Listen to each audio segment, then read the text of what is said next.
Gusto nyo bang magtrabaho as dairy farmer sa United Kingdom? Ang sahod ay 232,000 pesos to 234,000 pesos.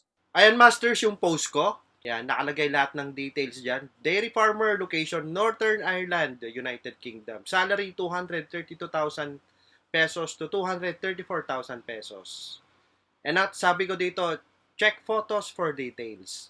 Ito, nakikita nyo to, Masters. Interested, click here. Itong blue na link na to, Masters, i-click nyo lang to at mapupunta kayo sa website ng workabroad.ph.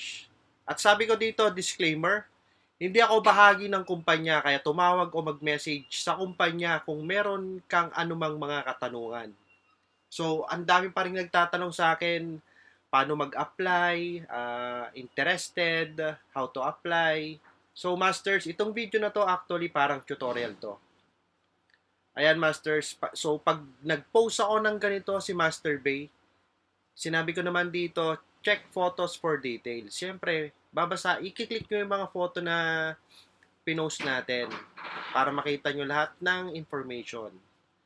Yan, may 10 vacancies at apply until November 2, 2024. Nandyan yung job description.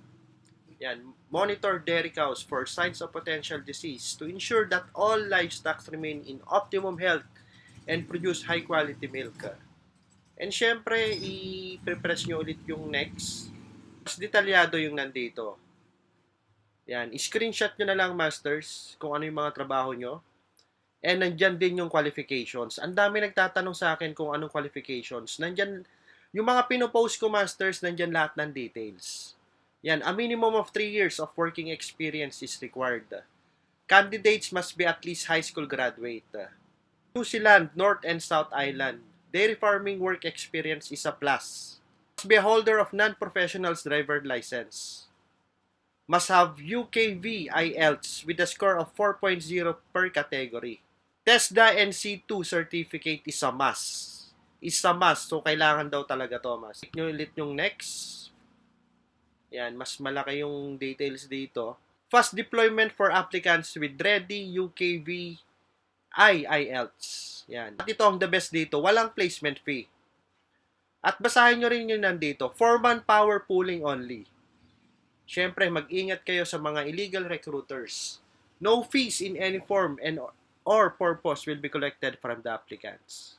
So, sa mga interested mag-apply, sabi ko dito, interested, click here. So, i-click nyo lang tong link na to. Nahanap ko yung trabahong to sa workabroad.ph. So, i-click nyo lang yan. And ida-direct kayo sa workabroad.ph. So, ito na, Masters. Yan. Yan yung mga in-screenshot ko. Yan. And kung interested kayo mag-apply, i-click nyo lang tong apply now. So, i-click nyo lang yan. And pag click nyo yan, pwede kayong mag-login via Facebook. At kapag nakapag-register na kayo dati sa workabroad.ph, ilalagay nyo lang yung email address and password. And kapag hindi pa kayo nakapag-register, pwede kayong mag-sign up. Sabi dito, if you are not a member, please sign up. So, i-click nyo lang yung sign up. Yan. And syempre, lahat ng details ilalagay nyo. First name, last name, email address, mobile number, birth date, gender, total years of experience, highest educational attainment, yan may pagpipilian kayo dyan, doctorate degree, professional license, postgraduate diploma, bachelor's, college degree, college level, undergraduate, vocational diploma, short course certificate, and high school diploma. And ilalagay nyo yung password nyo, and yan, nakalagay naman dyan, password must contain, basahin nyo na lang. And retype password. And pag natapos kayo, i-click nyo itong back syempre. Yan, that you agree to the terms of use and privacy policy. And pipindutin nyo yan, I'm not a robot. Then, i-click nyo lang yung sign up. And kapag nakapag-sign up na kayo, sundan nyo lang yung sinasabi ni workabroad.ph, then mag-apply kayo. At Masters, lagi kong sinasabi yung disclaimer, hindi ako part ng company, so pag may mga tanong kayo, itanong nyo yung agency. So, ang gagawin nyo, Masters, ganito lang. So, ganito yung style ng workabroad.ph. Yung dairy farmers or kahit na anong trabaho pa yan, yung nasa baba nito, yan yung agency name. So, pag nakita nyo yung agency name, i-check nyo lang sa website or sa Facebook. So, I-check natin sa Facebook. Dahil halos lahat naman ng tao may Facebook. So, i-search nyo lang, Masters. Pumunta lang sa search bar. Then, i-search nyo FMW. Yan, lumabas na. Oh. Ito. May logo. FMW, Human Resources International Corporation. I-click nyo lang yan. Yan ang kanilang Facebook page. Yan. Dito kayo mag-message.